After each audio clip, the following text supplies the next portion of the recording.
Vous êtes le 6e candidat de cette primaire Avenir en Corse. Qu'est-ce qui a décidé ce déplacement? Eh bien, la Corse fait partie de la République française et donc c'est normal que les candidats qui sont candidats à la présidence de la République aillent partout. Je n'aurais pas imaginé faire cette campagne sans venir en Corse. Vous n'avez pas fait toutes les régions à ce point-là, Ah si, j'ai fait toutes les régions françaises et je termine par la Corse et la Lorraine. Voilà. Qu'est-ce qui distingue selon vous ce territoire par rapport aux autres que vous avez donc visités?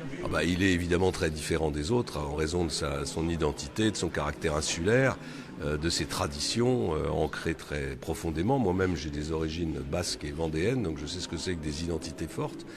Et on ne vient jamais en Corse sans être frappé par cette identité. Est-ce que ça veut dire que cette identité, vous seriez prêt à la défendre si jamais vous trouviez président? Bien sûr, je pense qu'il faut qu'on change d'attitude vis-à-vis de tous ces sujets. On est dans un monde qui a complètement changé, qui est un monde de réseau, qui est un monde ouvert de mondialisation, dans lequel il faut faire plus confiance aux individus, faire plus confiance au territoire.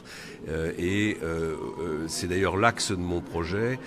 Il faut libérer les Français. Il y a une espèce de poids de l'État et de la bureaucratie qui s'est accumulé au cours des années, pour des bonnes raisons souvent dans le passé, mais qui est aujourd'hui excessif.